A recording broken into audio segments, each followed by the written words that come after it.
근데 저게 단기적으로 끝난다라고 판단한다면 반도체는 더 갈 수 있다라고 보는 것이 대다수의 생각들이고 지금 상황에서 가지고 계신 분들은 이미 그 기간을 지났기 때문에 그냥 보유해야 되는 게 맞다고 생각하고요.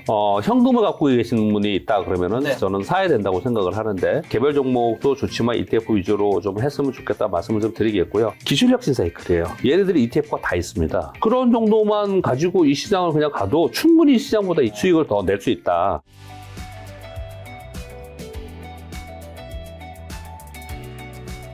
자, 교보증권에서도 유튜브 채널 운영하고 계시죠, 이사님? 네. 채널명이 어떻게 되시죠? 머니텐, 교보증권TV 공식 네. 채널 이름 머니텐입니다. 거기서 이사님이 매일 방송하고 계시죠? 아니요, 매주 월요일 네. 1시간 동안 하고 있습니다. 매주 월요일 보시면 여러분 주간 시황을 확인할 수 있을 텐데 거기 가시면 이사님이 좀 더 자주 뵐 수 있고 오늘은 이제 또 증시 점검한 시간 가질까 하는데 오늘은 또 굉장히 많이 올랐더라고요. 오늘 지금 6.1% 좀 오르고 있습니다. 어제 5.9%인가 하라 그랬죠? 네. 그러니까 어제 하락한 부분 만회하는 거니까 오늘은 굉장히 좋은 모습이다. 자, 그럼 일단 많은 분들이 아시는 거 안 여쭤보겠어요. 제일 많은 분들이 아시는 거 지난주 월요일에 휴장, 화요일에 폭락, 수요일에 폭락, 목요일에 폭등, 금요일에 보합, 네. 이번 주 월요일에 폭락, 오늘 폭등입니다. 네. 일단 오늘 폭등한 이유부터 여쭤볼게요. 왜요? 갑자기 왜? 트럼프 대통령의 구두 개입이 들어갔기 때문에 그런 거지 않습니까? 이제 저는 구두 개입이라고 표현하는 이유를 먼저 설명을 좀 드리면요. 네. 트럼프 대통령이 이제 전쟁이 이번 주는 아니겠지만은 네. 뭐 조만간에 전쟁이 이제 종료될 수 있다라는 부분들을 얘기하면서 그동안에 이란의 공격에 대한 성과에 대해서 쭉 오늘 기자회견을 아침에 했습니다.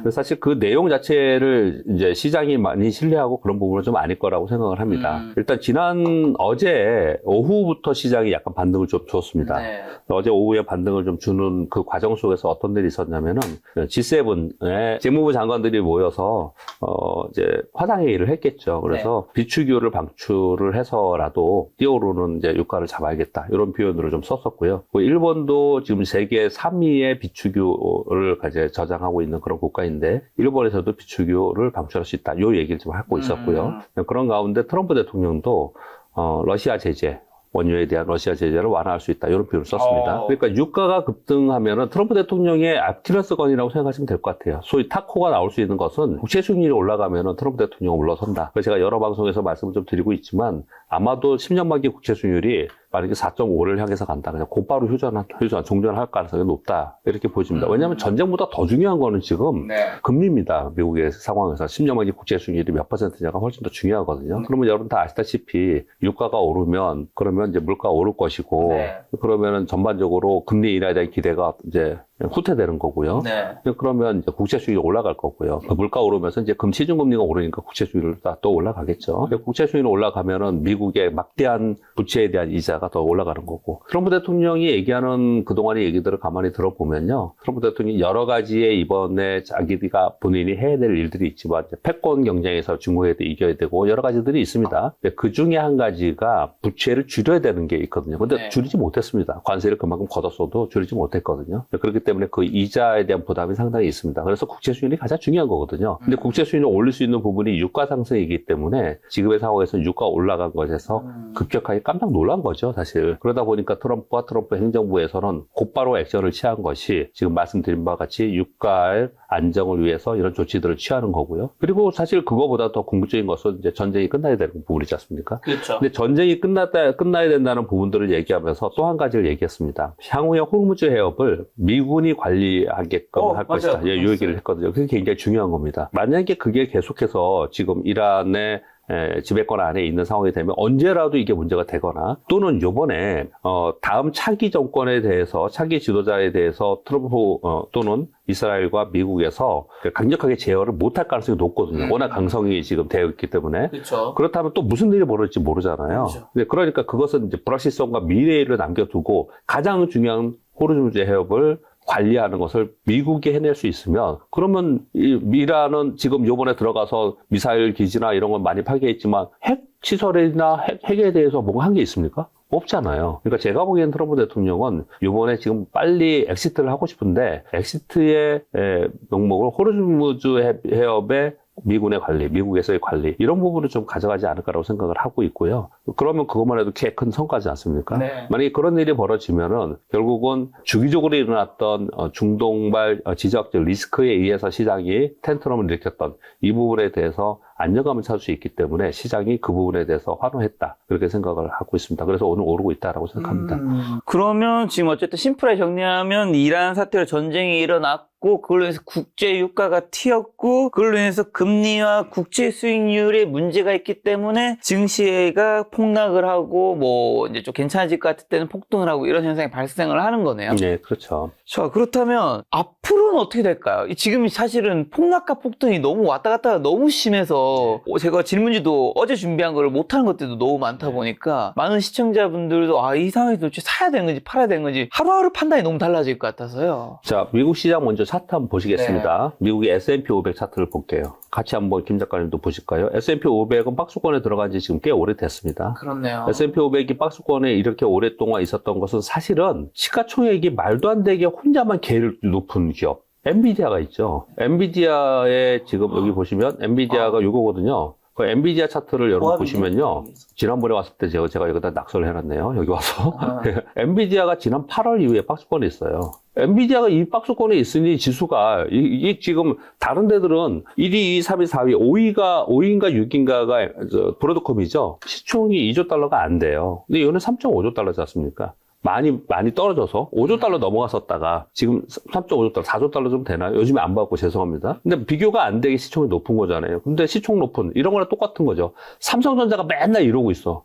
우리나라 지수가 여기 있는 거죠. 그것처럼 미국의 지금 S&P 500이 박스권에 있는 그런 상황이 있는데 지금 한번 김 작가님 보세요.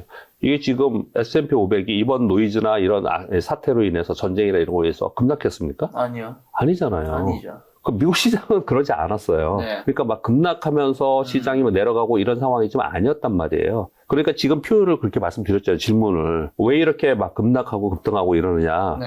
이거는 미국의 상황이 아니고 거의 아시아 쪽에 많이. 아시아가 그렇고 특히 우리나라가 그런 거예요. 우리나라가 그런 거예요. 그러니까 우리나라의 상황을 가지고 급등락한다, 폭락했다가 폭등한다라고 표현을 하는 거지. 네. 미국 시장에서는 그런 상황이 아니고 또 네. 미국 시장이 이 S&P 500의 박스권을 보면은 이 박스권 하나로 내려가면 다시 올라오고 계속 최근에 보면 다 아래 꼬리가 이렇게 달려 있죠. 이 네. 차트 설명을 제가 가끔마다 드리지 않습니까? 네. 아래 꼬리가 이렇게 다 달려 있다는 얘기는 저가 매수가 다 있다라는 거예요. 그러니까 미국 시장은 밑으로 흘러내리는 그런 시장이 아니에요. 네. 그러니까 미국 시장이 폭락했다, 뭐 급락했다 이렇게 우리가 표현할 수 없는 거고 미국 시장은 견조한 상태에 그냥 있는 거고요. 노이즈를 그냥 반영하면서 견조한 상태에 네. 있는 거고 우리 시장이 이제 급등락을 하는 거죠. 이게 이제 우리 그렇죠. 시장이죠.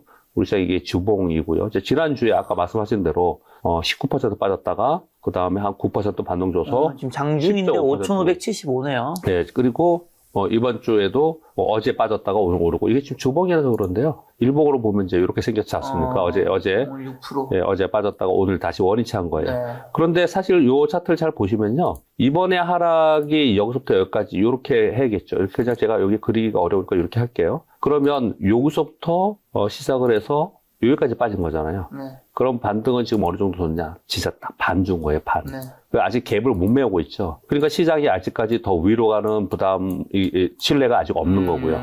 그리고 아래로 빠질 거라는 생각도 아직 좀 이제 오늘 뭐 호재성 재료가 네. 나왔으니까 이러고 있고 시장이 지금 이러고 있는 호재성 상황이거든요. 재벌하면 아까 전에 트럼프의 구두 기입. 네, 구두 개입. 네. 저는 왜 구두 개입을 표현하는 거 아까 말씀드렸습니다. 이게 끝난 게 아니고 구두 개입이라고 저는 표현을 좀 하고 있는 겁니다. 앞으로 뭐 2주가 될지 3주가 될지 더 시간이 남아있는 거고요. 그러면 왜 이렇게 아까 미국하고 비교를 해드렸는데 우리 시장은 이렇게 급등하게 심했냐라는 것을 저는 제 경험치로 요거는 말씀 좀 드려보면요. 우리 시장이 사실 2,600부터 올라온 거잖아요. 네. 여기서부터 2,600부터 올라와서 6,300까지 올라온 거지 않습니까? 네. 그동안에 이런 경험이 언제 있었냐? 팬데믹 때 올라온 적도 있었고, 글로벌 금융위기 때 올라온 적도 있었고, 그리고 아시아 외환위기 때도 올라온 적이 있었고, 그래요. 그거하고 지금하고 다른 점은 뭐냐면, 예전에는 위기에서 폭락했다가 올라온 거예요. 폭락했다가 원위치 한 거였거든요. 근데 이번엔 그 상황이 좀 아니지 않습니까? 그러니까 이번 우리 시장이 올라가는 것은요, 처음 경험해 보는 거예요. 이런 일이 우리나라 주식시장 역사상 한 번도 없었습니다. 처음으로 경험해 보는 소위 거버넌스 개혁, 밸류어, 상법 개정, 세법 맞아요. 개정 그러면서 올라오는 상황이 있고 물론 거기에 플러스 알파로 반도체의 슈퍼 사이클이 있었던 겁니다. 제가 처음이라는 걸 말씀을 좀 드립니다. 처음으로 시장이 이렇게 올라왔어요. 처음으로 막 이렇게 급등하는 시장을 바라보니 그러니 시장 자체가 경험이 부족할 거 아닙니까? 네. 그러니까 떨어질 때도 이게 처음 급등했다가 떨어질 때 얼마나 떨어질지 이 부분에 대해서 경험치가 과거에 없었던 거예요. 그래서 저는 어떻게 생각하냐면 우리나라의 이례적인 상승이 나타난 것은 처음이라고 하는 경험적으로 인한 편향적 심리가 있었다라고 생각을 하고 있고요. 그래서 저는 이걸 조금 더 중장기적으로 볼 때 우리 시장이 안정적으로 움직일 수 있는 굉장히 좋은 시그널이라고 생각합니다. 그걸 설명을 한번 드려볼게요. 우리가 한국 시장은 맨날 돗대기 시장이고 등락폭이 심하고 변동성이 심하고 그러면서 맨날 폄하하면서 욕했던 이유는 이게 지금 S&P 500의 연봉입니다. S&P 500의 연봉을 보면 얘네들은 선형적으로 오르잖아요. 그러면 우리 적립식으로 만약에 이 주식을 계속 샀거나 펀드에 넣었다. 그럼 적립식으로 꾸준히 계속 넣으면 나는 내 평균 가격은 여기 있고 계속 수익은 난 상태. 그래서 미국인들은 자산 투자를 해서 주식 투자를 해서 계속 수익이 난 상태로 자기 잔고가 계속 있는 거예요. 이렇게 선형적으로 오르는 안정적인 시장을 바라봐야 되는데 미국 시장은 그렇고 우리는 그렇지 못하다라고 계속 폄하했던 거지 않습니까? 맞습니다. 우리는 한번 볼까요? 우리 그 연봉을 한번 보겠습니다. 우리는 왜 그게 안 되냐? 조금 더 직관적으로 볼 수 있게 해서 연봉을 한번 볼게요. 우리는 이게 선형적이에요? 우리는 박스권으로 있다가 폭락했다가 또 박스권으로 있다가 이 박스권 벗어났어. 그러다 또 폭락했다가 또 원위치 했다가 폭락하면 원위치를 해요. 그리고 또 박스권을 계속 있다가 그래도 좀 올랐다가 또 폭락했다가 그리고 올라왔고 또 급락. 우리는 계단식으로 올라왔어요. 자 보세요. 여기서 이만큼 있다가 계단, 이만큼 있다가 계단, 이만큼 있다가 계단 이랬거든요. 근데 요번에도 또 계단식으로 또 그냥 급등해버린 거예요. 네. 그러니까 제가 지금 한번 드리고 싶은 말은요. 아까 미국 시장의 선형적인 움직임처럼 우리 시장이 이제부터는 향후에는 이제 거버넌스 개혁하고 상법 개정, 세법 개정하고 이러한 과정을 겪으면서 선형적으로 안정적으로 올라갈 수 있는 그러한 바탕을 만들어내야 되는데 이번엔 그런 경험이 없었다라는 거예요. 그래서 편향적으로 막 쏠림 현상이 일어나서 들어오고 또 팔 때도 막 팔고 이런 현상이 나타났기 때문에 우리 시장에는 이런 변동성이 훨씬 더 커졌다. 그래서 이번 변동성이 끝나고 나서 시장이 이제 어느 정도 되면은 올해 연말이 될지 내년이 될지 또 뭐 조정 보이는 공간이 되겠죠. 그런 조정을 보인다 하더라도 우리 시장이 이러걸 경험으로 해서 막 옛날처럼 반토막 나고 이런 게 없이 한 20% 선에서 조정을 보이고 또 반등하고 또 올라가다 조정 보이고 이런 식으로 선형적으로 올라갈 수 있는 그런 시장이 돼야 되는데 그런 경험치가 우리 시장에는 없었는데 이번에 그 첫 경험을 한 것이다 라는 저는 그렇게 해석을 하고 있습니다. 그러면 지금 앞으로는 어떻게 되는 건가요? 그러니까 장기적으로는 지금 설명을 드렸고요. 네. 단기 시황을 설명을 드렸습니다.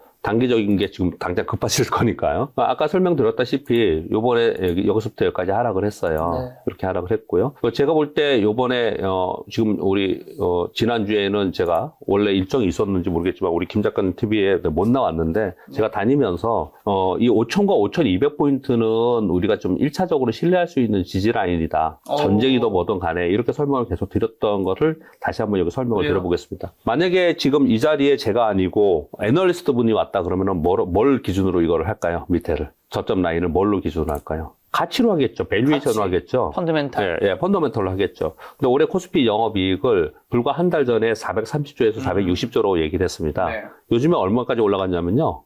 최상당 590조까지 올랐습니다. 그래서 보통 540에서 590조까지 얘기를 하거든요. 네. 그러면 저는 430조와 460조를 가지고 그냥 계산을 한번 했어요. 지난주에는요. 계산을 해보면 430조에서 460조까지의 그 구간입니다. 그럼 거기에 멀티플 PER 12배를 곱하면요. 430조면 5,160이고 460조면 5,590이에요. 그리고 13배를 곱하면 430조면 5,590이고 460조면 5,980입니다. 근데 뭐 지금 제가 텍스트는 없지만 그렇게 말씀을 좀 드립니다. 그러니까 지금 말씀드린 건 뭐냐면 430조에 12배로 해도 5,160이에요. 최저가. 근데 요즘에 500조까지 나왔다 그랬죠. 그 500조에 12배 곱하면 얼마입니까? 6천입니다, 6천. 네. 그게 6천이에요. 그러니까 지금 요 라인은 430조에 12배 정도의 멀티플을 줘도 요 정도라는 거예요. 저는 이렇게 설명하는데요. 아마 제 방송을 보면서 애널리스트 분들은 야, 쟤는 왜 이렇게 낮게 보고 있어? 말도 안 되는 얘기를 하고 있어. 야, 500조가 넘어. 그래서 멀티플은 지금 8배뿐이 안 돼. 이렇게 보고서 나옵니다, 요즘에. 근데 그건 굉장히 뭐랄까 강경론자 그리고 또 긍정적으로 보는 사람들의 입장에서 얘기를 하는 거고 저는 투자자이기 때문에 투자에 오랫동안 있었던 사람들은 약간 보수적으로 보는 경향이 있어요. 네. 막 좋을 때는 좀 보수적으로 보고 한창 안 좋을 때는 또 긍정적으로 보려는 좀 속성을 좀 갖고 있는데, 전 그래서 보수적으로 볼 때 430조, 450조라고 하더라도 멀티플 10배, 12배면은 5,160이 최저점이고 5,200 사이에 있다. 그래서 펀더멘탈로 봐서도 5,000과 5,200 사이에는 1차적으로 저점 라인으로 우리가 볼 수 있다라는 게 첫 번째 이유이고요. 두 번째는 제가 지금 차트를 보여두고 있는데, 차트리스트는 어떻게 하냐면요, 항상 상승했다 횡보했던 구간이 지지나 저항 라인입니다. 지지나 저항 라인인데, 잘 보시면요, 우리가 이 주봉으로 보면 더더욱 많이 나오는데요, 1차 상승을 작년에 6월에 했습니다. 그리고 조정을 보였어요. 그리고 9월부터 10월까지 2차 상승을 했어요. 그리고 조정을 보였어요. 그리고 3차 상승을 12월, 올해 1월, 2월에 3차 상승을 하고 중간에 조정이 한번 있었어요. 2월에요. 그래서 여기부터 여기까지가 3차 상승이냐, 아니면 여기까지 3차 상승으로 보고 여기부터 여기까지 따로 구분해야 되느냐, 요 차이가 좀 있긴 한데, 사실은 여기서 조정을 보였기 때문에 여기서 여기까지가 상승이고 그 다음은 또 다른 상승이라고 해석하는 게 맞거든요. 그러면 전부 다 보시면 올라갔다가, 제가 이런 그림을 자주 그려드리죠, 요즘에. 여기 오면은 여기 올라갔다가 내려올 때 이만큼 내려오면 얘는 상승이 아니에요. 추세 상승이. 그렇죠. 올라갔다가 조금 조정을 요렇게 보이고, 올라갔다가 조정을 요렇게 보이고, 요번에도 요렇게 올라갔다가 조금 보였다가 이렇게 간 거예요. 지금 이게 그거거든요. 지금 떨어진 건 여기까지 지금 떨어져 있는 거거든요. 그러면 상승했다 조정을 보였던 구간은 올라갈 때는 저항 라인이지만 내려올 때는 지지 라인이란 말이에요. 이 지지 라인이 지금 주봉으로 보고 계시는데 일봉으로 다시 가서 보면은 5,000과 5,200 사이에 있죠. 여기에 있죠. 그래서 5,000과 5,200 사이는 기적 분석으로도 지지 라인으로 볼 수 있는 그 형성이 좀 되어 있는 상황입니다. 그리고 제일 중요한 거 하나 더 말씀을 드릴게요. 저는 사실 5,200에서 5,280포인트 정도를 이번 상승에 제가 분석하는 상승의 위쪽입니다라고 얘기했다가 나중에 반성합니다.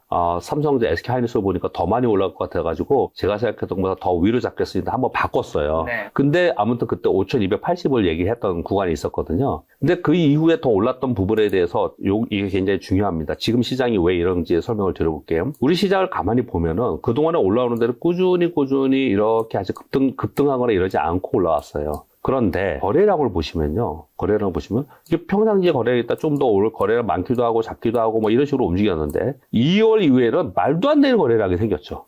급격하게 거래량이 생겼지 않습니까? 이 거래량이 뭘까요? 개인. 네, 이게 포모의 거래량이 생긴 거예요. 2월 이후에 포모성 거래량이 생긴 게 이 부분이 이만큼 올린 거고요.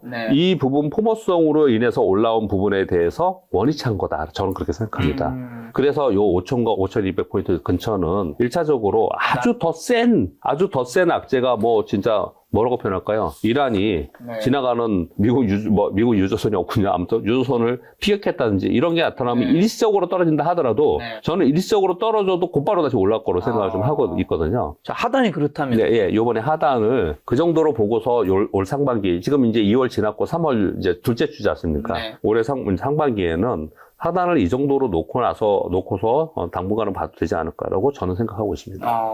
앞으로 막 다시 정고점을 치고 올라가긴 좀 힘들고 이 상장 안에 갇히는 건가요? 그 부분도 좀 말씀을 드리겠습니다. 그러면 이제 여기까지 왔지 않습니까? 그러면 이제 전에처럼 어떤 사람은 6,300 별것도 아니라 그래요. 지금 7,000, 8,000 얘기가 나오고 있기 때문에. 지금 그래서 전망들이 나왔어요. 그러니까 이제 여기서 그럼 더 올라갈 수 있는 힘은 분명히 있습니다. 그 힘은 어디에 있냐면 반도체 때문에 있지 않습니까? 여러분 다 아시다시피 반도체 이익 성장 때문에 이제 위로 더 있다라고 얘기를 하는 거예요. 지금 삼성전자하고 SK하이닉스 합쳐가지고 350조 이상을 얘기하고 있으니까 충분히 가능성이 있는, 뭐 전혀 고평가 영역이나 막 말도 안 되는 얘기를 하는 그런 부분은 좀 아니에요.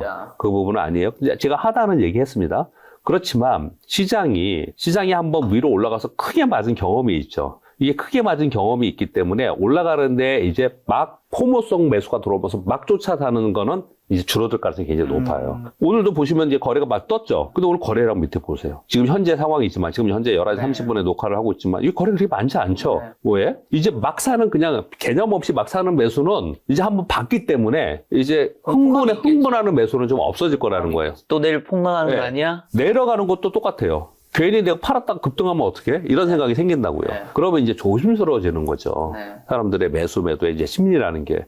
그러면 여기서 올라가는 것도 확인하고 싶어 하는 게 있고, 있죠. 내려가는 것도 확인하고 싶어 한다고요. 그러면서 점차로 지난주에는 10% 이상씩의 등락을 줬지 않습니까? 네. 이번 주에는 5%대의 등락을 주잖아요. 이러면서 그 다음 되면 한 3, 4%, 그 다음에 한 1%대로. 이게 되게 말도 안 되는 거잖아요. 보통 1에서 2% 올라도 크게 오르는 건데. 지수니까. 네, 지수니까요. 근데 지금은 막 그냥 5%, 10% 움직이는 거잖아요. 이게 다시 정상으로 회귀하는 그런 구간에 들어갈 것이다. 등락폭이 좀 줄어든다는 거네요. 기초 분석이나 사람들의 심리에서도 그렇고요. 또 한 가지 또 거기에 뭐 의견을 좀 드리면 전쟁이라는 게 터졌지 않습니까? 그러면 우리가 뭐 예상은 어느 정도 많은 분들이 하고는 있었습니다. 네. 그러나 처음에 딱 그냥 어디서부터 이 표현을 제가 자주 쓰는데 하락할 때 항상 이 표현 쓰잖아요. 누가 날 때려서 탁 얻어 맞았어. 그러면 아프잖아요. 네. 나 2대, 3대 맞았어. 그 다음부터 좀 덜 아프죠.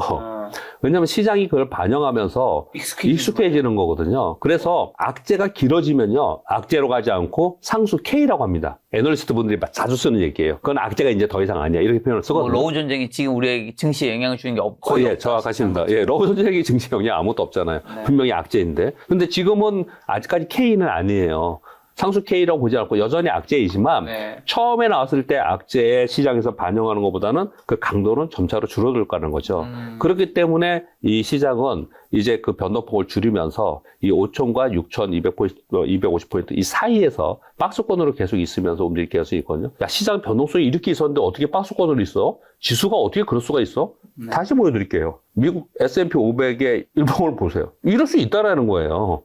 이 외부에서 강력한 매수 자금이 들어와서 강력한 호재가 있던지 강력한 악재가 있던지 이런 경우에 여기서 벗어나는 네. 거지. 그렇지 않으면 그러면 점차로 이게 줄이면서 변동폭을 줄이면서 박스권 안으로 들어가면서 그러면 진짜 종목은 뭐야? 그러면서 더 갈 종목은 뭐야? 아니면 얘는 동돌아 올라왔어. 그러면서 네. 차별화되면서 네. 지수는 점차로 박스권 진입 가능성이 있지 않을까라고 저는 그러면 생각합니다. 더갈 종목과 섹터 이전에 딱 하나만 더 지수쯤에 여쭤보면 지난 주말에도 한국 증시가 유독 아시아에서도 많이 폭락했잖아요. 그리고 국제 유가도 뭐 70, 80달러일 때 좀 다른 전문가분들이 이건 우리가 너무 가민해서 지금 패닉셀로 이어진 거다. 지금 한국만 유독 떨어진 건 이건 한국이 너무 많이 올랐기 때문에 좀 반납한 부분이 있다. 포모 현상도 있고. 근데 어제 같은 경우는 국제 유가가 이제 그분들이 했던 얘기 중에 하나가 국제 유가 그렇다 100달러 돌파하겠냐. 그렇지 않는다 했는데 어저께 주말에 이제 100달러 돌파하고 어제는 일본과 대만도 폭락을 했단 말이죠. 근데 이제 오늘 이번에 트럼프 대통령이 구두 개입을 했다 해서 그럼 이 사태들이 이제 좀 정리되는 방향으로 갈 수가 있는 건지 이제 한국만의 폭락은 아닌 상황이잖아요. 그거는 모르죠. 왜냐하면 저는 이 증권사 직원 생활을 오래 해서 그런지 네. 단정적으로 말하는 걸 좀 회피하는 변명이 아니고요. 왜냐하면 주식시장은 내일을 안다라고 단정 짓고 말하는 거 굉장히 어렵고 그렇게 하면 안 된다고 생각합니다. 저는요. 네. 그래서 저도 다른 사람의 얘기도 단정적으로 얘기하는 사람들 별로 좋아하지 않아요. 그 워딩을 맞아요. 좋아하지 않은 워낙 편이거든요. 변수가 너무 많으니까. 심지어 지금 이란의 전쟁을 우리가 단정적으로 얘기할 수 있나요? 그렇지 않죠. 어떻게 될지 우리는 주식시장 안에 있는 사람이잖아요. 근데 그쪽의 전문가들, 중동지역 전문가들 의견을 여러분들 많이 보셨죠? TV에서도. 네. 다 한참 얘기하다 뒤에 다 뭐라고 얘기하죠? 지켜보시죠. 지켜보시죠.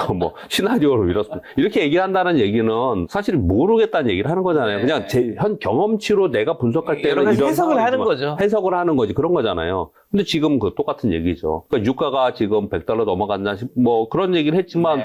그냥 순간적으로 피레침처럼 119달러까지가 올라갔다 내려오기도 네, 하고, 이런 120달러 일이, 살짝. 이런 일들이 벌어지고 있는 거지 않습니까? 그러니까 지금의 지정 리스크에 의한 유가의 급등락이 이제 끝났냐라고 얘기하는 것은 단정 짓기는 어렵다라고 저는 생각을 한다는 거예요. 그래서 그로 인한 이후의 변동성은 여전히 우리가 참고를 해야겠다. 네. 그러니까 오늘 내가 시황에서 지난주에 급락을 했을 때 어떤 거는 팔고 어떤 건 사고 또는 현금을 좀 만들었고 네. 이랬다면 이제 좀 지켜보면서 시장을 좀 이제 기다리면서 내 종목 관리만 좀 하면서 좀 있어야 되는 상황이다. 막 팔아야 된다, 막 사야 된다 이런 상황은 좀 아니라고 생각을 하거든요. 네. 근데 왜 지금 이제 반등을 하는데 그럼 적극적으로 나서라고 하지 않고 네. 관망을 해야 된다라고 말씀을 드리냐면 여전히 그 지정학적 리스크에 대해서 네. 트럼프 대통령이 이란과 핵협상 제네바에서 하면서 전쟁 일으켰잖아요. 네. 그렇듯이 트럼프 대통령이 워딩으로 제가 서두에 구두 개입이라고 얘기했지만 네. 워딩으로 전쟁은 조만간 끝날 것이다. 그리고 유가 낮출 것이다. 호르무즈 해협 안정적으로 할 것이다. 라고 얘기를 했지만 말은 그렇게 해놓고 그 다음에 또 어떤 일이 있을지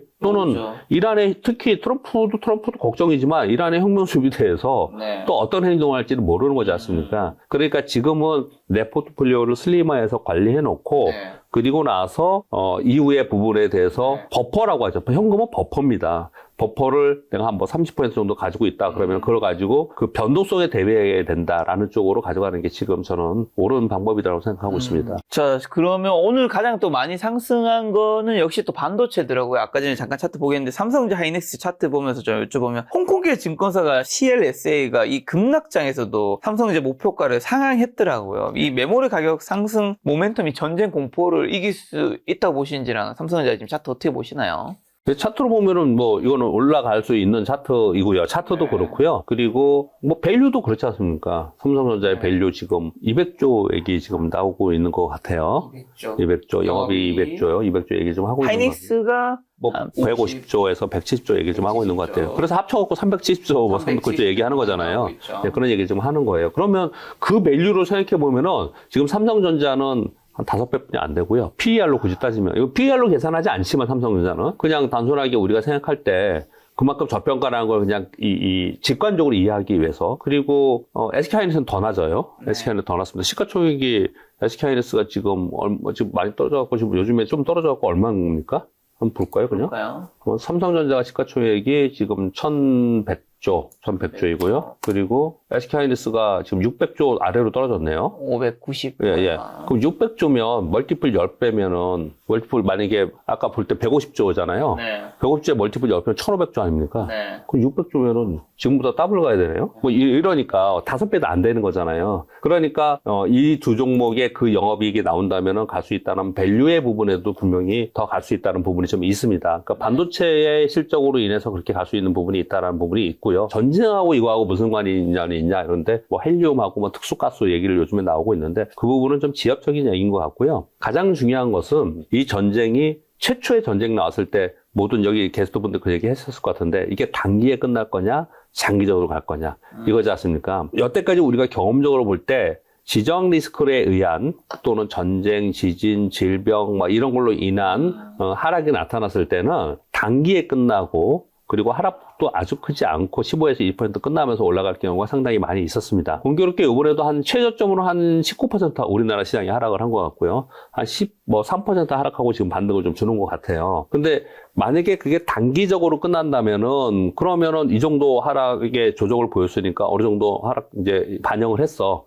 이렇게 좀 생각을 할 수가 있거든요. 근데 이게 생각보다 장기전으로 가잖아요. 그래서 트럼프 대통령이 단기에 끝날 수 있다는 걸 자꾸 어필을 하는 겁니다. 기자회견을 하면서. 이게 장기전으로 가면은 문제가 뭐냐. 이게 섹터나 아니면은 뭐 이런 부분만 영향을 주는 게 아니고 지표에만 영향을 유가, 뭐 국제 수익률, 뭐 금, 뭐 이런 데만 영향을 주는 게 아니고 경기에 영향을 주는 겁니다. 경기에. 이 시장이 이렇게 오래 장기전으로 가면은 네. 당연하겠죠. 유가가 오르면 경기에 좋지 않은 거고. 그래서 뭐 공주파 방송을 보니까 여러분 네. 제가 약간 비판을 해보면은 뭐 일주일 지났는데 디플레이션 될 거라고 막 방송하는 그런 전문가분들 계시더라고요. 근데 디플레이션 얘기를 할 정도로 왜 그 얘기가 나오느냐? 유가가 고용권에 계속 있으면은 그러면 경기 침체가 되고 디플레이션이 될 수 있다는 걸 우려를 하는 거거든요. 네. 그럼 거기까지 이해가 되셨죠? 네. 그러면 경기가 침체되고 둔화에서 더 지나가서 침체되고 디플레이션 얘기까지 걱정을 한다는 얘기는 그러면 세계 경기가 안 좋은데 그러면 반도체 홀로 좋을까? 안 좋겠죠, 당연히. 왜냐하면 반도체라는 거는 사이클 산업이었지 않습니까? 네. 지금은 AI 때문에 사이클 산업에서 좀 더 밸류를 더 높게 주고 있지만, 네. 그러면 결국은 경기의, 전방 산업인 경기가 전체적으로 좋은 상황 속에서 반도체의 사이클이 돌아가는 건데, 경기가 안 좋아진다는데, 그러면 반도체만 그냥 AI 힘을 입어서 쭉쭉 갈 수 있느냐? 그 부분은 좀 아니거든요. 네. 그렇기 때문에 이란 전쟁이 만약에 길어지는 상황을 전제한다면은 반도체의 고점이 좀 빨리 올 수 있다. 우리가 생각하는 것보다. 또는 고점을 더 낮춰야 된다라고 얘기를 할 수 있는 거고요. 근데 저게 단기적으로 끝난다라고 판단한다면, 반도체는 더 갈 수 있다라고 보는 것이 지금 현재 대다수의 생각들이고, 네. 그렇게 보는 관점에서 지금 이 주가가 움직이고 있다고 저는 생각합니다. 근데 또 공급망 불확실성이 오히려 메모리 안전 재고 확보 기조를 강화할 것이라는 의견을 내비치는 분들도 있던데 정말 이게 반도체 기업의 기회가 될 수도 있나요? 너무 좋은 해석인가요? 전쟁으로 인해서 공급망, 물류 대란으로 네. 인해서 그래서 반도체 가격이 오를 수 있다? 네, 메모리 안전 재고 막 빨리 더 해내야겠다 싶은 마음에 이제 저는 그렇게 생각 안 하는데. 왜냐하면 지금은 뭐라고 표현할까요? 공급 부족 상태잖아요. 그렇죠. 수요가 초과된 상태지 않습니까? 네. 그 전쟁이 있던 없던 간에 계속 지금은 공급 부족 상태인데 네. 그럼 전쟁으로 해서 공급 부족이 더 타이트해가지고 더 어려워져가지고 더 좋아질 거다? 더 수요 막 더 하고 싶어하고 빨리. 수요만 많으면 뭐합니까? 만들어내지 못하는데? 지금 프로케파로 돌아가고 있는 상황이라서 다 만들어내지도 못하고 있는 상황인데 그런 상황이 됐다고 해서 더 많이 어느 날 갑자기 뚝딱 만들어내고 더 많이 팔 수 있다라는 거는 저는 그런 생각은 좀 들진 않습니다. 그렇다면 어쨌든 지금 이제 이사님도 삼성전자 하이닉스 영업이익 370조 이제 전망 다른 분들이 이야기하면서 어쨌든 좋게 보시는데 어쨌든 전쟁에 대한 공포감도 있는 상황에서 이 펀드멘탈을 믿고 그럼 삼전이나 하이닉스를 보유하신 분들 아니면 지금 사고 싶은 분들은 어떻게 해야 되는 거죠? 부유한 분들은 이제 보유해야 되는 게 맞는 거라고 지금 생각합니다. 팔아야 될 단계는 아닌가요? 예, 그렇게 보고요. 왜냐면은, 만약에 팔았다면 지난주에 다 해야 됩니다. 제가 이제 오늘 질문을 안 하셔서 그걸 이제 안 했는데, 마지막에 좀 하겠죠. 관리를 어떻게 해야 되느냐. 그렇죠. 관리 어떻게 해야 지난주에 관리가 끝났어야 됐고, 이번 주에는 그냥 관망으로, 이번 주 다음 주는 그냥 관망으로 해야 할 되는 거면 거고. 지난주에 팔았어야 돼요. 예. 첫째 날이요? 폭 나간 첫째 날? 그렇죠. 둘째 날 이미 너무 많이 폭 나있어요. 항상 불확실성이 내가 모르는 어떤 게 닥치잖아요. 네. 그럼 불확실성만큼은 즉시 제거해야 됩니다. 즉시 제거란 말을 꼭 여러분 잊지 마세요. 즉시 제거해야 됩니다. 즉시 제거. 즉시 제거하지 않으면은 나중에 우물쭈물 하다가 그러게요. 못 팔았어. 이제 이런 경우가 생각해보니까 생기거든요. 한국 주식이 화요일에 지난주에 장 시작했을 때만 해도 한 2, 3% 정도 시작했잖아요. 그러니까 근데 이제 기준이 뭐냐? 악재가 딱 나왔는데 그 악재가 내가 뭔지 모르겠어. 전쟁은 터졌고. 불확실성. 이런 게 나왔으면 그 부분만큼만 즉시 제거하는 거예요. 즉시 제거한다는 게 삼성전자 100조가 수가 있었는데 다 팔아라라고 설명드리는 게 아니잖아요. 그게 어느 정도의 내가 불확실성이다, 잘 모르겠다라고 하면 내가 30% 정도 모르겠다 그러면 30%를 더는 거죠. 비중을 줄이는 거죠. 이제 그런 정도 얘기를 하는 거고요. 지금은 그냥 이제 보유하는 상황인데 지금 상황에서 가지고 계신 분들은 이미 그 기간을 지났기 때문에 그냥 보유해야 되는 게 맞다고 생각하고요. 현금을 갖고 계신 분이 있다 그러면은 저는 사야 된다고 생각을 하는데 그래서 저는 지난주에는 시장 위험하다고 얘기했다 욕 많이 먹었고요. 근데 왜 위험하다고 얘기했냐면 아까 보여드렸던 거래량 때문에 위험하다고 말씀을 드린 거였거든요. 이 밑에 거래량이 갑자기 이렇게 많이 느는 걸 보면서 야 이거는 아니다.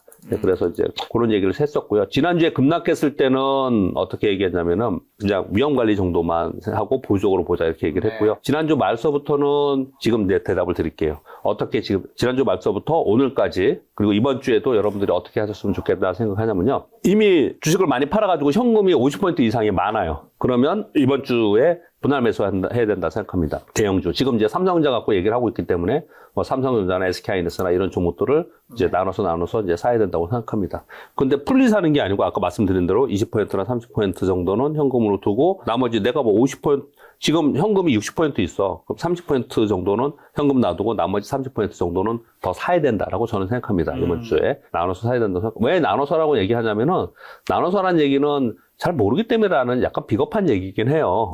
어쩔 수 없죠. 근데 지금은 변동성의 불확실성이 전쟁 불확실성이 있으니까 아까도 계속 말씀드렸지만 단언할 수 없는 상황이기 때문에 그렇게 분할 매수를 해야 된다고 생각하고 그러니까 현금 많으신 분이에요. 지난주에 팔 건 팔고 내가 뭐 삼성전자 또는 현대차, 현대모비스, 삼성전기 뭐 이렇게 몇 개 종목으로 간추려 가지고 딱 놔뒀어. 그리고 현금은 한 20%, 30% 있다. 그 사람은 움직이지 말고 가만히 그냥 보자 그냥. 이 상황이 어떻게 전개되는지 보고 그리고 액션을 취하자라는 전략으로 저는 말씀을 드리고 있고요. 근데 하나도 못 팔고 주식만 다 가지고 있어. 그런 분들은 지금이라도 제가 그 케이스입니다.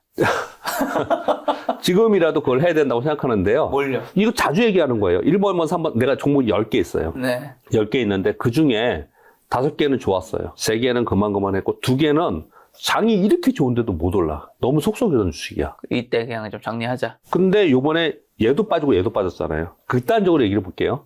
A라는 게 있고 B라는 게 있는데 A는 더블 났어요. B는 마이너스 50% 났어요. 네. 극단적이죠. 이런 장이 좋은 시장에서 B 마이너스 50%인 거를 팔고 얘를 사라. 이거 못해요. 거의 대부분 못합니다. 그렇죠. 왜냐면 여기 플러스 너무 많이 났으니까. 얘는 이렇게 올랐고. 얘를 팔고 싶은 마음이 있지. 그렇죠. 얘를 팔아서 얘를 같이 팔든지 아니면 얘는 나중에 반등할지 모르니까 더 사야지. 이런 마음이 생길 수 있거든요. 그러면 안 되는 거예요? 근데 생각해 보세요. 얘가 요번에 올라갈 때는 그렇게 못해요. 근데 얘도 30% 빠지고 얘도 30% 빠졌어. 네. 그러면 얘는 이미 많이 올라간 상태에서 올라가니까 많이 빠졌겠죠. 얘는 빠진 상태니까 물론 퍼센테이지는 똑같지만은 빠졌겠죠. 덜 빠졌겠죠. 이 상태에 있잖아요. 네. 똑같이 30% 빠졌어요. 네. 만약에 반등할 때는 오늘처럼 반등할 때 어떨까요? 얘는 좀 돌아올 것 같은데. 얘는 원위치 하거나 그 위도 더 올라갑니다. 근데 얘는 별로 못 오르고 가만히 있을 가능성이 훨씬 더 높아요. 얘 쭉쟁이 얘를 쳐내야 되는 네, 얘를 쳐내고 그쪽으로 사야 되는 걸 이제 가지치기라고 표현을 하고, 제가 그 표현을 쓰니까 여러분들 되게 좋아하시더라고요. 여기 또 한 번 할까요? 우리 그 맛집에 가면 메뉴가 몇 개 있어요? 맛집에 가면 메뉴는 수십 뭐 개 있나요? 한 개, 세 개, 뭐 그렇죠. 그런 데가 보통 맛있는 네, 데죠. 그 맛있는 시그니처 메뉴가 있어야 되잖아요. 주식투자 똑같이 그렇게 내 포트폴리오의 메뉴를 가지고 있어야 된다는 거죠. 네. 근데 그걸 잘 모르는 분들이 있을 수 있다고 하는데, 지금은 누구나 지금 이 반도체는 핵심이라고 얘기하지 않습니까? 그렇죠. 그 핵심에 있는 것들, 이 종목 얘기 이따 또 다시 나눌지 모르겠지만, 그런 핵심 종목으로 내가 없었다면 가야 된다는 거죠. 네. 지금 김 작가님의 질문이, 지금 만약에 하이닉스, 삼성전자 없는 사람은 어떻게 되느냐? 당연히 넣어야죠. 이번 기회에. 당연히 넣어야 되는 어쨌든 거죠. 조정 받았으니까. 예, 당연히 넣어야 되는 게 맞는 거고, 그리고 나머지에서 골치 아팠던 것들, 뭐 그동안 힘들었던 것들. 네. 근데 이런 표현을 할 때마다 얘기하는 게 있어요. 10손가락에 종목이 10개인데 물어서 안 아픈 손가락이 있냐, 이렇게 표현을 좀 하지만, 올라갈 때는 그걸 교체하기 어렵지만은 네. 같이 급락했을 때는 그걸 교체하는 타이밍이다라는 생각을 가지시고, 이번 주에도 그거를 해내야 된다고 저는 생각합니다. 제가 이번 주에 좀 돈을 빼내야 될 일인데 파란색 종목을 좀 빼내도록 하겠습니다. 예를 한번 들어볼까요? 네. 이번에 하락할 때 반도체 소부장 있죠. 반도체 소부장은 거의 잘 안 빠졌어요. 특히 코스닥 상위에 있는 종목들 있잖아요. 요즘 소부장들이 좀 많이 오른다면서요? 그거는 뭐 이유가 있어요. 이유가 네. 있는데, 그걸 뭐 잠깐 일단 차트 몇 개만 보여드리면, 우리 그 반도체 소부 중에 대표적인 게 뭐 썩어도 준치라고 하는 주성 엔지니어링. 성 엔지니어링. 이게 뭐예요, 이거는? 요번에 폭락했잖아요. 신고가. 얘는 그런 게 없지 않습니까? 대표적인 장비주들만 몇 개만 얘기할게요. 그냥 대표적인 거예요. 유진테크. 유진테크. 뭐 이것도 얘는 이제 약간 빠졌다 올랐네요. 뭐 그런 거 별로 없었고요. 이 HBM의 대표적인 게 뭡니까? 한미반도체. 신고가 거의. 얘는 뭐예요? 그리고 후발에 또 있는 한미반도체하고 경쟁사 하나비전. 이런 거의 다 그냥 원위치 된 거잖아요, 다요. 무슨 표현을 드린 거냐면은, 내가 반도체 소부장 중에서도 저 밑에 있는 어떤 종목을 가지고 있었고, 얘는 안 가지고 있었다. 근데 얘가 폭락했어, 이날. 얘 하나비전 이날 12% 빠졌었고요. 그리고 한미반도체도 이날 얼마 빠졌어요? 10%까지 빠졌고 네. 그랬지 않습니까? 그러면 걔를 팔아서 얘를 사면 얘는 이만큼 수익이 이면 난 거예요. 네. 근데 걔는 어땠을 것 같아요? 근데 거기 있어요. 그렇죠. 약했던 종목은. 그걸 하는 게 굉장히 중요하다는 설명을 좀 드리고 있는 겁니다.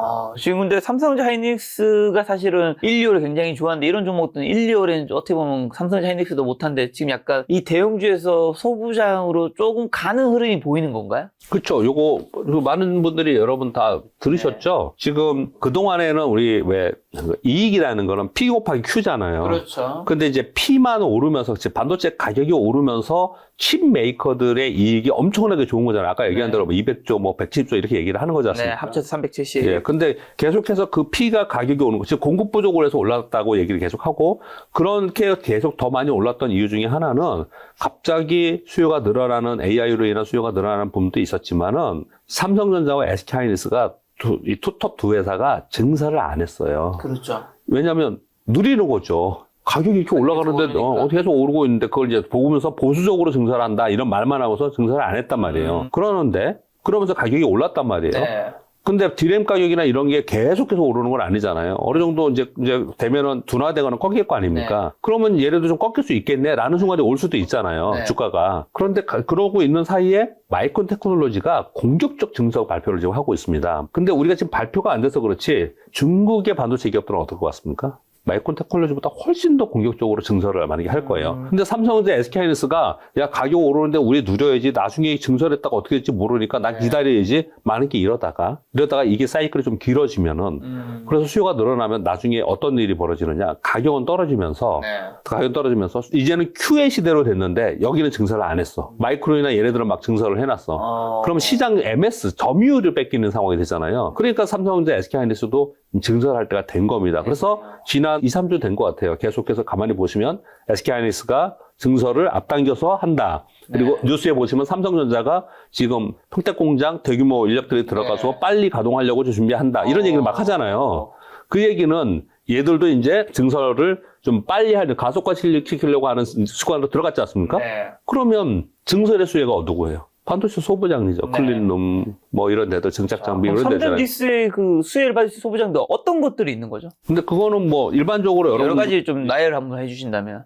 제가 오늘 적어오지 않았는데요. 네. 일단 삼성전자 쪽이 좀 있는 쪽이 있고 SK하이닉스 쪽이 있고 양쪽 다 있는 쪽이 있어요. 그렇죠. 근데 거기 보시면은 일단 클린룸 있어요.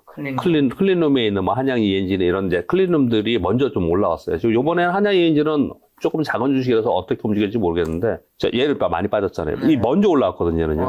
예, 그랬다가 여기 지금 있는 상황이에요. 네. 근데 전반적으로 제일 많이 수혜를 입는 쪽은 정호조 장비 쪽이거든요. 예, 정호조 장비 쪽이 아까 말씀드린 그쪽인데 이런 거를 제가 이제 종목 따로 말씀드리기보다도 이렇게 하면 됩니다. 항상 이렇게 보시면 돼요. ETF, 요즘에 ETF 전성시대예요. ETF 시장이에요. 네. 뭐, 다른 분들이 많이 말씀하셨으니까 제가 많이 이렇게 안 한다 하더라도, 여기 보시면, 반도체 탑 레버리지, 반도체 레버리지, 뭐 이렇게 나와 있잖아요. 네. 반도체 탑 10, 뭐 반도체, 이렇게 나와 있지 않습니까? 네. 그럼 여기 코덱스 반도체를 눌러볼게요. 삼성자산운용이죠. 얘를 누르고 구성 종목을 이렇게 눌러요. 그럼 이게 편입 비중대로 이렇게 쭉 나오잖아요. 네. 그럼 삼성전자, SK하이닉스 그 밑에 잘 보세요. 한미반도체, 리노고, 원웨이아패스, 이오테크니스, IS 뭐 이렇게 쭉 주성이 나오죠. 얘가 제일 많이 뜬 거예요. 얘가 제일 수혜입니다, 얘네들이. 네. 테크잉 뭐 이런 거 엄청 떴거든요. 네. 테크잉 오늘 빠지네요. 왜 그럴까요? 많이 올랐기 때문에요? 네, 많이 올랐기 때문인데 테크잉이 이렇게 또 많이 올랐던 거는 소부장 얘 이번에 폭락할 때 얘는 어땠어요? 얘는 하나도 안 빠졌잖아요. 네. 그리고 올랐지 않습니까? 네. 그리고 얘네들이 이렇게 올랐던 게 이유가 기대감이 있었죠. 코엑트 오늘 시작했죠. 야, 이건 3월 5일에 상한가를 쳤네요. 그러니까요. 3월 5일이면 폭락한 날 아니에요? 그러니까 얘네들은 지금 요번에 코엑트 코스닥 네. 액티브 이게 오늘 시작했잖아요. 3월 10일부터. 예, 오늘이군요. 오늘 시작했어요. 그래서 그걸 반영하면서 미리 올랐던 종목들 오늘 세롤이 좀 있어요. 상대적으로 많이 올랐기 때문에. 그래서 이러는 거고 전반적으로는 제가 지금 말씀드린 건 뭐냐면 지금 아까 종목에 요거 안에 코덱스 ETF만 봤는데요. 뭐 예를 들어서 반도체 톱10 요거 이렇게 타이거걸요. 네. 얘 구성 종목을 이렇게 보면은 얘도 이렇게 딱 있잖아요. 얘 10개뿐이 없어. 삼성전자, SK하이닉스는 우리 다 알고 한미반도체, 리노고, 원웨이아패스, 이오테크니스, 동바이트 있고 얘는 칩이고요. 솔브레인 동시에 이렇게 있잖아요. 그러면 얘네들에서 우린 거래하는 거예요. 솔브레인 차트는 요번에 어땠을까요? 여기 볼까요? 솔브레인 차트도 이 솔브레인이에요. 뭐 전혀 요번 하락이 염려가 없네? 이게 지금 요번에 이제 코엑터 나온 부분하고 네. 그리고 반도체 말씀드린 대로 반도체 소부장이 드디어 이제 PACD에서 QACD로 넘어간다라는 과정이 이미 한 2주 정도 진행이 됐어요. 그러게요. 그래서 요런 일이 벌어졌고요. 요거는 진행이 좀 더 될 것 같아요. 반도체 소부장은요. 네. 왜냐면 이제 QACD로 진입을 하고 있는 과정이거든요. 네. 그래서 요거는 진행이 좀 되지 않을까 생각합니다. 근데 삼성전자 같은 경우 외국인이 요즘 보니까 보통주는 팔면서 우선주는 좀 더 많이 샀더라고요. 그 이유는 뭘까요? 저는 둘 다 가지고 있긴 한데. 삼성전자 궁금하더라고요. 요번에 저거 발표한다면서요. 밸류 발표하면서 뭐 배당 관련된 것도 있을 수 있고 네. 여러 가지가 이제 들어갈 수 있을 것 같고요. 그래서 저는 저의 생각을 좀 말씀드려보면은 물론 뭐 제 생각 늘 얘기하지만 네. 제가 다른 사람 인용도 하고 그러잖아요. 중간에 제가 저의 생각이라고 얘기하는 것은 꼭 이런 게 아니고 시장을 바라보면서 보는 저의 뷰를 말씀드릴 때 그렇죠. 저의 생각으로 말씀을 드리는 건데요. 삼성전자 그러면은 제가 거꾸로 한번 여러분들하고 생각해 볼게요. 삼성전자 외국인들이 왜 이렇게 팔까요? 삼성전자에 한번 가볼게요. 이 큰 대형주가 너무 많이 올랐으니까. 많이 올랐으니까 판다. 예, 뭐 그게 될 수도 있겠죠. 네.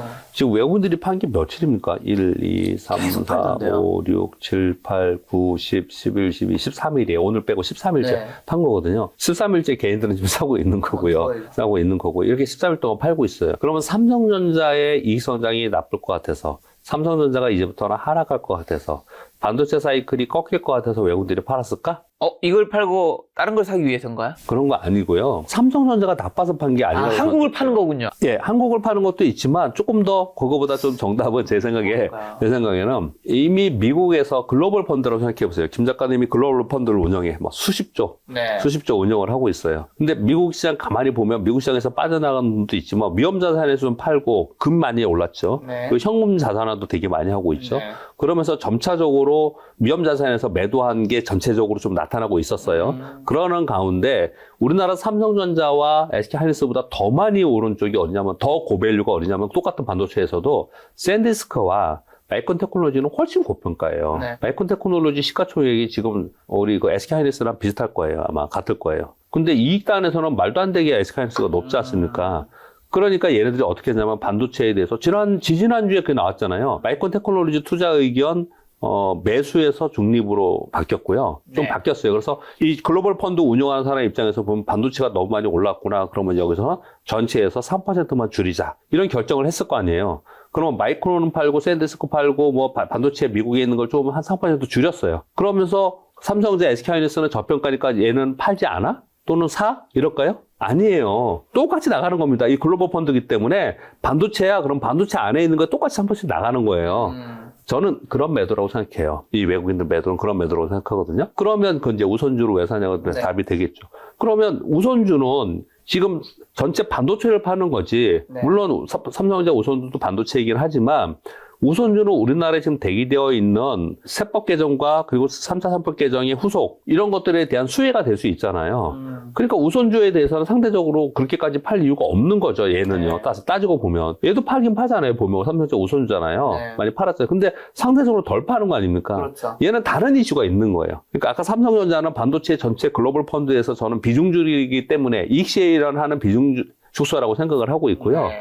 근데 우선주는 얘는 다른 모멘텀이 남아있는 상황이기 때문에 상대적으로 좀 덜 파는 거다. 좀 보유하고 있는 거다라고 저는 보고 있습니다. 자, 그러면 지금 같은 장에서 지금 더 사야 할 종목과 이 지금 같은 장에서 좀 정리해야 될 종목들은 뭐 어떻게 구분해야 될까요? 지금 시장이 변동성을 많이 줬지 않았습니까? 시장이 변동성을 많이 줄 때는 이런 거예요. 시장이 막 좋을 때는 있죠. 시장이 좋을 때는 이거 사도 돈 벌고 저것도 사면 보고 그렇죠. 나도 예를 들어서 반도체야 뭐 나도 뭐야 그러면서 네. 나도 우주항공이야 나도 로봇이야 그러면서 다 갈 수 있잖아요. 네. 근데 시장이 조금 흔들리거나 약세로 가면은 그러면 핵심으로만 바뀝니다. 곰팡이의 균 얘기 여기 와서도 한번 했는데 기억나세요? 곰팡이 균이요? 예, 여기 와서도 한번 했는데 뭐였죠? 곰팡이들이 그렇대잖아요. 이게 원래 심리서에 나와 있는 얘기인데 주식 관련 행동경제학에 이 이론이 들어가 있습니다. 곰팡이들 우리가 아는 그 곰팡이 얘기하는 겁니다. 네. 얘들이 막 날씨가 막 여름에 엄청나게 좋아서 자기들이 살기 좋은 먹을 것이 많고 막 그런 네. 살기 좋은 환경에서는 뿔뿔이 흩어져 가지고 다 개별 객체로 움직인대요. 개별 객체로. 그러다가 환경이 안 좋아지면 곰팡이가 환경이 안 좋아지는 건 어떤 걸까요? 냉장고에 넣어버릴까? 곰팡이 환경이 안 좋아지면은 뿔뿔이해졌던 게 하나가 딱 돼버린대요, 그냥. 살아남기 위해. 예, 살아남기 위해서 그렇게 된다라는 거예요. 그러니까 지금 장이 막 좋을 때는 뿔뿔이 막 흩어지면서 먼 미래에 있는 드림을 갖고 PDR이 높은 것도 뭐 이런 것들도 뭐 올라가기도 하고 또는 나도 반도체 나도 우주항공이야 그러면서 뭐 같이 막 따라 올라가고 이렇게 유동성에서 올라가는 종목들이 발생되잖아요. 시장이 안 좋아지면은 걔들은 못 가거나 빠질 가능성이 훨씬 더 네. 높아요. 그래서 시장이 좋을 때 테마로 같이 덩달아서 올랐던 애들 있잖아요. 이익 성장의 핵심으로 가지 않고 네. 그러니까 예전에 만약에 주도 섹터의 주도 종목이 뭐 10개가 있었다. 그럼 이게 네. 한 5개를 준다는 거예요. 네. 그러니까 확실하게 이익 성장이 있거나 확실한 정책 사이클의 수혜라든지 기술 혁신의 수혜라든지 이런 게 없이 그냥 올라온 애들 있잖아요. 네. 얘들은 이럴 때는 빨리빨리 가지치기를 좀 해나가고 핵심으로만 가지고 가는 게 맞다고 생각하거든요. 그게 뭔지를 좀 찾아야 되는 건데 네. 일단 지금 말씀드린 대로 기술 혁신의 사이클에는 뭐예요? AI잖아요. AI. 그 AI가 반도체 같이 있는 거고요. 네. 그리고 정책 사이클은 뭐예요? 우리나라에는 배당 정책이 있는 배당. 거고요. 그리고 트럼프의 정책이 있습니다. 에너지 정책이 있죠. 그래서 저는 주로 어떤 얘기를 많이 하냐면 ETF를 배당 ETF, 우주항공 ETF, 에너지 ETF, 그리고 반도체 ETF 지금 4가지네요. 네. 그런 정도만 가지고 이 시장을 그냥 가도 충분히 시장보다 수익을 더 낼 수 있다. 네. 저는 그렇게 좀 생각을 하고 있습니다. 뭐 ETF니까 편하게 아까 전에도 ETF 보여주셨는데 거기서 좀 얘기해도 되지 않나요? 어차피 이건 개별 종목이 아니니까. 아까 여기서 반도체는 봤지 않습니까? 예, 원자력이 있어요. 여기 안에는 어떤 종목들이 있는 거예요? 그럼 요걸 누르고요. 현대건설과 뭐 그 다음에 두산- 구전 종목을 딱 누르면 여기 지금 나오죠. 두산에너빌리티, 현대건설, 그리고 한전기술 요 3개잖아요. 네. 요 3개가 탑픽이에요. 대장. 이 밑에 BHI나 이런 것도 오릅니다. DLS도 오르고 그러는데 저는 여기서 요 3개를 제일 선호하고요. 저는 한전기술도 좋게 보는데 예를 들어서 두산에너빌리티 오늘 볼게요. 그러면은 얘를 한번 보겠습니다. 얘도 급락했지만 왜냐면 원위치 했죠. 원위치. 아까 지수는 원위치 못했죠. 못했죠. 그 얘기 뭐냐면 얘 더 세다는 거예요. 지수보다 강한 종목. 예, 지수보다 얘가 강한 종목인 거예요. 그럼 또 하나 가볼게요. 아까 ETF. 예. 그 다음에 현대건설도 보면은 얘는 아까 그거보다 좀 약하죠. 아까 그거보다 조금 약해요. 그리고 또 한번 볼게요. 그냥 예를 들면서 보는 겁니다. ETF 보고서 가서 한정기술 가서 보면은 얘는 과거보다 조금 더 약하네요. 그러면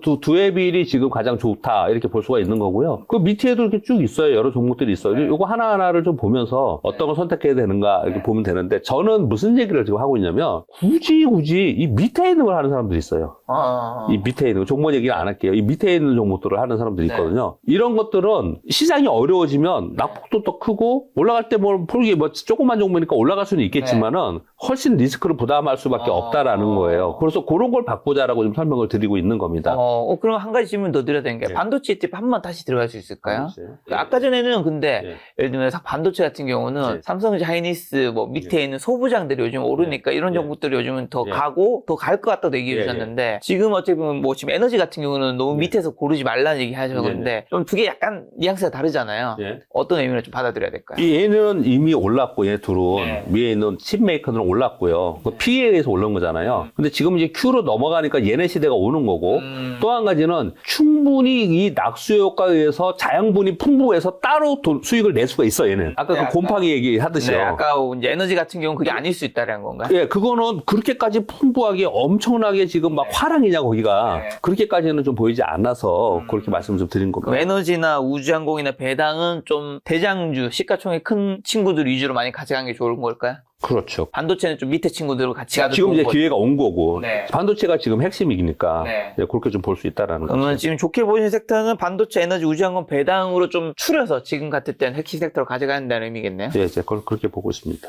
그러면 증권사는요? 요즘에 주요 증권사 5곳이 1조 클럽 달성 차당 최대 실적 기록하면서 뭐 일평균 거래대금 전망치도 상향 조정되고 거래시가 확대에 맞물려 증권주 증시 상승의 수혜주로 보고 투자도 괜찮은지. 근데 이제 우리가 있죠. 항상 그 생각을 되게 많이 해야 되는데 증권사에 계시니까요. 제가 새로운 거 하나 가르쳐 드릴게요. 가르쳐 드리는 게 보다 여러분 아시는데 깜빡깜빡 하고 있는 거를 잠깐 말씀 좀 드려보도록 하겠습니다. 왜냐면 이제 증권주들이 요즘에 이제 급등을 많이 했고 미래에서가 또 엄청 급등했고 그래서 금융지주보다도 더 시총이 높아졌다라는 뉴스가 좀 되고 있고 그래요. 그런데 증권주들의 예전부터 한계가 좀 있었어요. 그 한계가 뭐냐면요. 증권주들은 오늘 지금 거래대금을 한번 볼까요? 지금 현재까지의 거래대금을 보면은 코스피가 지금 17조 정도 되고 있네요. 코스닥이 한 10조 정도 되고 27조잖아요. 그러면 물론 지금 이제 한 점심분이 안 됐지만 한 50조 오늘 되겠네요. 50조 정도. 그러면 이게 최근에 평균적으로 많이 된 것보다 좀 줄었잖아요. 이게 좀 줄어든 상태죠. 그리고 또 이제 늘기도 하고 그러겠죠. 근데 이런 얘기하는 사람들이 되게 많더라고요. 이게 이제 거래대금이 많고 이제 급증하면서 주식시장이 화랑이 되면 엄청난 수수료 수입이 생기고 그래서 엄청나게 오를 수 있고 이런 얘기 하잖아요. 근데 그건 뭐 틀린 말은 아니에요. 근데 그게 대형주 위주로 이제 수수료 수입이 들어가는 부분이 이제 차별화성이 좀 나타나는 거고요. 그리고 실제로 여러분들이 거래하시는 수수료 수입 이런 얘기 한번 해볼까요? 이거 지금 시간도 없는데 이런 얘기 해도 되는지 모르지만 증권사 직원들은 수수료 수입 때문에 맨날 좋다고 하고 주식을 사고 팔라고 한다고 그러는데 이 지금 온라인 수수료 얼마나 내세요? 온라인 수수료 엄청 적게 낸다면서요? 네, 엄청 작아요. 그래서 온라인 수수료 수입으로 증권사가 엄청 수익을 내느냐는 그건 그렇지는 않아요. 그래서 이 증권사들마다 어느 쪽의 사업이 더 역량이 되어 있느냐에 따라서 그때그때마다 이제 수익성은 좀 다르거든요. 근데 요번에 이제 미래에셋이 각광을 받은 거는 이제 투자 수익에서도 상당히 있었기 때문에 그러는 거예요. 그런 걸 전제로 좀 말씀드리면서 증권주들의 한계는 뭐냐면 지금은 시장이 더 올라갈 거라고 생각하고 아직 각광을 받고 있죠. 그러니까 뭐 증권주들은 뭐 더 좋다라고 얘기를 좀 하고 있고 그렇게 하고 있어요. 지금 뭐 이번에 빠졌다고 또 반동 주고 있지 않습니까? 그리고 또 한 가지 증권주가 이번에 다른 것보다 훨씬 많이 올랐던 이유는 증권주들이 이번에 사법 개정, 세법 개정에 가장 수혜주 중에 하나예요. 왜냐하면 얘네들이 자사주도 많았고요. 그리고 배당도 이제 금융지주들 가만히 생각해 보세요. 은행주들 엄청나게 올랐죠. 이번 거버넌스 개혁 때문에. 근데 얘들도 증권주들 돈 벌면은 거버넌스 개혁 거기에 은행주처럼 똑같은 수혜를 입을 거 아닙니까? 그래서 올라간 거거든요. 그런데 한계는 뭐냐? 옛날부터 이 증권주들은 어떤 인식을 사람들이 좀 갖냐면요. 약간 천수답이라는 얘기를 좀 해요. 천수답. 시황이 이러다가 내년 만약에 우리가 주식 투자하는 게 하루 이틀 하고 마는 건 아니잖아요. 근데 우리가 또 주식 투자할 때 12개월 포워드로 이익을 추정할 때 올해 연말, 내년 이렇게 추정하지 않습니까? 그런데 극단적으로 얘기해서 올 상반기까지 줬다가 하반기에 시장이 확 주저앉았네? 그랬고 주식시장이 불황이 돼버렸어요. 그러면 거래가 확 줄면서 증권사들이 이익이 확 줄어요. 네. 그 증권사들은 이 이익에 대한 이 기복이 꽤 있어요, 기복이. 네. 그래서 우리 시장이 계속해서 하락이 되면서 올라간다라는 보장 또는 그런 거에 대한 신뢰에 대해서 증권주를 바라보는 관점에서는 굴곡이 있을 수 있다. 이런 생각을 좀 갖거든요. 그래서 이번에 올라올 때는 엄청나게 시장이 좋고 화랑이 되고, 그 와중에 또 밸류 프로그램이 있었고, 그렇기 때문에 굉장히 증권주가 올라온 부분이 있지만, 이만큼 올라온 상태에서 여기서 지금보다 더 높은, 주식은 항상 그런 거잖아요. 지금보다 더 많은 수익을 낼 수 있어? 네. 이렇게 판단을 해봤을 때, 증권주들이 계속 이런 수익을 낼 수 있을까? 이 얘기는 무슨 말이냐 똑같으냐면 주식시장이 계속 이렇게 좋을 수 있을까? 라고 생각했을 때 만약에 그렇지 않고 주춤할 수 있다고 생각한다면 네. 증권주는 거기에 더불어서 주춤할 수 있다는 것을 염두에 둘 필요는 있습니다.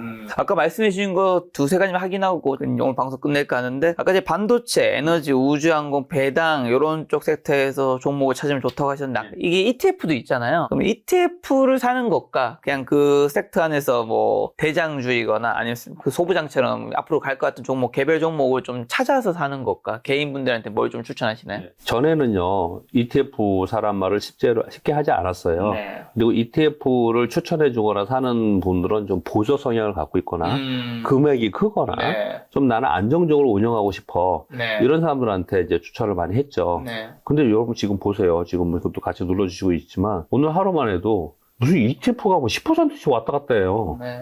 근데 뭐 개별 종목 많지 움직이는데 뭘 굳이 개별 종목을 할 필요가 있어요?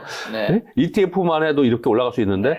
여러분 근데 잊지 않으셔야 될 게 하나가 있습니다. 뭐냐면 ETF를 설명하면서 비교적 안정적이다. 개별 종목보다 안정적이다. 물론 그렇죠. 얘는 그렇죠. 그 ETF 안에 여러 종목이 들어가니까 그 말은 맞지만 ETF가 개별 종목보다 상대적으로 안정적이다는 오케이. 그러나 ETF가 안정적이라는 말은 틀린 말입니다. 네.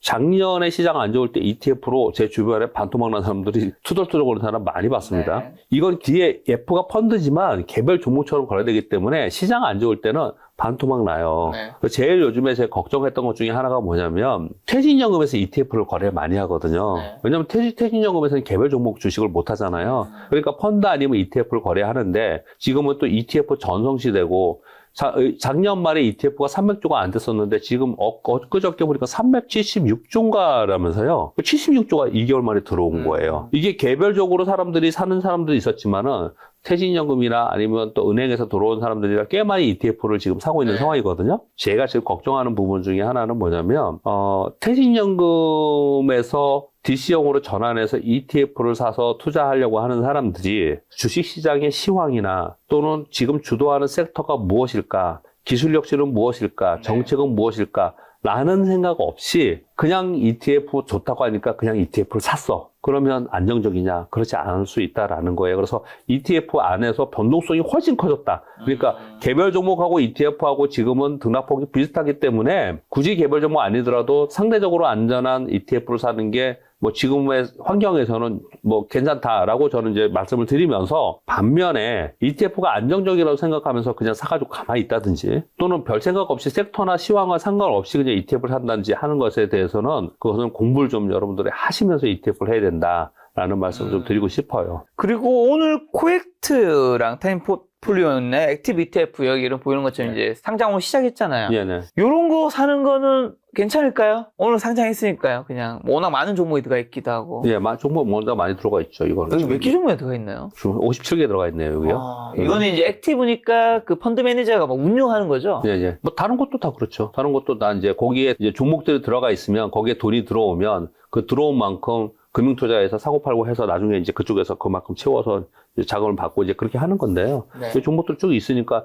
여기 이제 비중들이 이렇게 있지 않습니까? 이건 등락률로 돼 있고 여기 편입 비중으로 이제 이렇게 솔트하면은 편입 비중으로 돼 있잖아요. 편입 비중에 이제 잘 보시면 여기 지금 보면 여기 이거 지금 코덱스에서 지금 삼성에서 하는 것 때문에 이러는 것 같은데 성호조자 같은 경우는 시가총액이 아주 높지 않거든요. 시가총액이 높지 않은 종목을 넣다 보니까 이거 상한가 근처까지 막 올라가잖아요. 그러니까 이미 알고 있었던 종목들이 있죠. 네. 저 시가총액 상위 종목들 그런 종목들은 아주 높지는 않고요. 그 아래 게 지금 더 높은 상황이 좀 되고 있거든요. 근데 이런 차이점이 있다는 걸 좀 말씀을 좀 드려보고, 그리고 먼저 올랐던 것은 좀 세론되고 있다는 것도 여러분들이 좀 말씀드리겠고요. 그리고 이 코스닥 ETF가 질문은 코스닥 ETF 지금이라도 사서 들고 있으면 되느냐라는 말씀에서는 코스닥 시장의 활성화 정책이 어느 정도까지 강력하게 정부 정책이 나올 거냐. 기술 혁신에 의한 정책에 의한 사이클이 되게 중요한 거거든요. 근데 코스닥 사이클이 활성화 정책이 얼마나 강력하게 나올 거냐 굉장히 중요한 거거든요.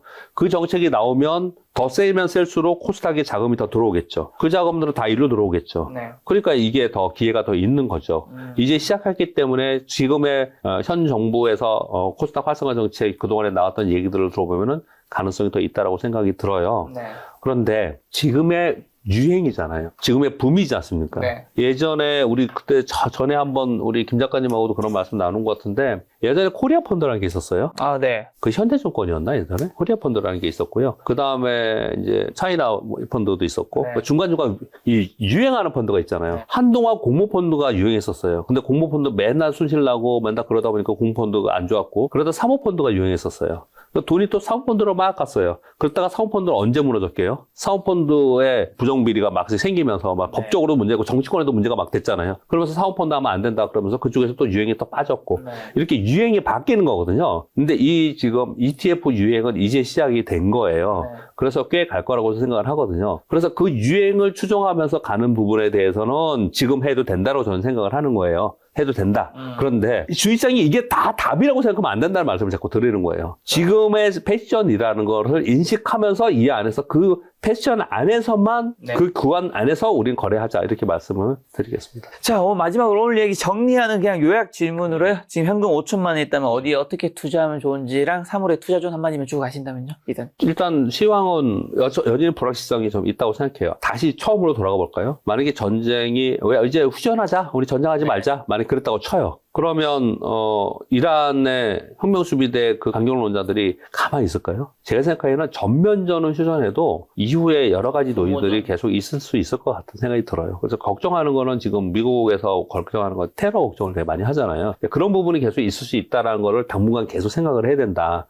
그래서 시장이 일방향으로 막 올라가는데 막 쫓아가고 일방향으로 내려가는데 막 겁나서 팔고 그러지 말고 아까 말씀드린 본인의 스탠스를 정해놓고 어느 정도 정해놓고 그 사이에서 거래를 하자 이렇게 말씀드리겠고 또 한 가지는 내가 전체 70% 정도를 어느 정도를 운영하겠다는 걸 결정이 났잖아요. 네. 나머지 30% 정도는 조금 단기적으로 운영을 해도 수익성이 좋은 변동성을 현재 주고 있어요. 그래서 이번 3월은 좀 그렇게 하시는 게 어떤가 생각을 하고 있고요. 지금 내가 한 5천만 원이 있다 그러면은 저는 그냥 ETF 사고 싶어요. 왜냐면 ETF가 너무 좋아 수익률이 봐도요. 왜냐면 저도 작년에 제 퇴직연금 DC형으로 바꿔가지고 작년에 ETF하고 펀드하고 산 게 있거든요. 어마어마해요. 물론 시장이 되게 올랐잖아요. 네, 그래서 이제 그런데 지금도 여전히 보면은 ETF 혹시 막 변동성이 좋아가지고 얘는 변동성이 워낙 크니까 혹시 평가액이 많이 떨어졌을까? 이렇게 가끔마다 열어보면은 그러지 않더라고요. 잘하고 있더라고요. 그래서 여전히 ETF의 지금 패션이고 ETF 시장이니까 개별 종목도 좋지만 ETF 위주로 좀 했으면 좋겠다 말씀을 좀 드리겠고요. 그리고 항상 기술 혁신에 의한 사이클 세 가지예요. 경기 사이클, 기술 혁신 사이클, 정책 사이클 있거든요. 근데 앞으로 경기가 엄청 좋아질까요?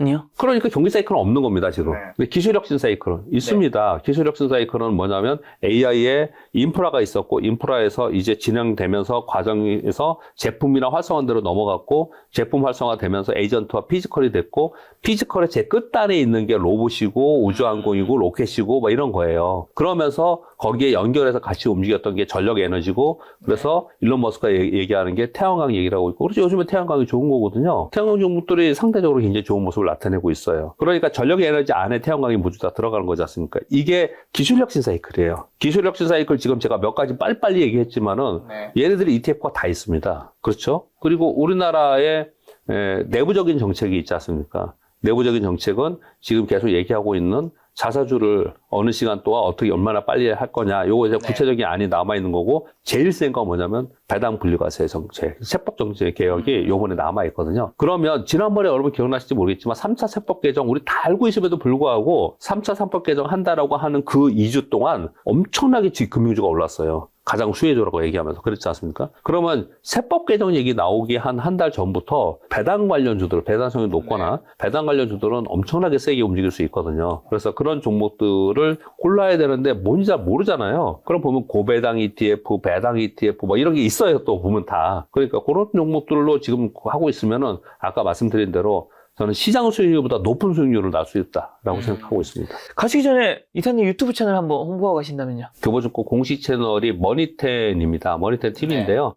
제가 매주 월요일 12시부터 1시까지 라이브 방송을 합니다. 보통 여기서 김 작가님하고 할 때는 좀 편하게 질문을 주셔서 편하게 하고 말하면 안 되는 얘기도 막 하기도 하고 하는데요. 네, 모니터 한 번만 눌러주시면. 그런데 제가 또 일반적으로 다른 데에도 방송을 나갈 거 아닙니까? 네. 그런데 고맙습니다. 지금 9만 명이네요. 9만 9.7만 명. 9만 7천 명인데요. 3천 명 있으면 10만 명 되는데 좀 도와주셔서 10만 명 넘겨서. 왜냐면 그래야지 회사 윗분들이 좋아하시고. 그래야지 이사님이 더 많이, 지금 주간에 한 번이지만 더 잘 되면 주간에 2번도 나올 수도 있다. 그건 힘들지 모르지만 여기 들으시는 분들한테 뭐 네. 이벤트하고 뭐 상품도 이런 것도 할 수도 있고 네. 보다 좀 더 활발하게 많이 할 수 있어요. 우리 애널리스트도 나오고 그러거든요. 네. 이런 방송이 있어요. 저는 매주 월요일 12시부터 1시까지 라이브 방송을 하고 있고 라이브. 보통 방송에서 하지 못하는 얘기들 여기 라이브가 있네요. 그냥 저 혼자 얘기 되게 막 이것저것 되게 많이 합니다. 그냥 네. 근데 요즘에는 이제 궁금하시니까 예전에 비해서 보통 동접으로 7,500분 이번에 들어오셨던데 많이 보네요. 6만 분, 7만 분 정도 들어오시거든요. 이게 몰라서 못 들어오시는 분들 좀 많이 있어요. 채널의 구독자 크기에 비해서는 정말 많은 분들이 보시는 거죠. 어쨌든 이사님의 주간 시장 인사이트 얻고 싶으신 분들은 유튜브에서 교보증권 머니텐 검색하시면 보실 수 있습니다. 다음번에 또 이사님 모시고 좋은 인사이트 들어보도록 하겠습니다. 오늘 만난 손님은 박배창 이사님이었습니다. 지금까지 소중한 시간 함께 해주셔서 정말 감사합니다. 오늘도 김 작가였습니다. 고생 많으셨습니다. 감사합니다.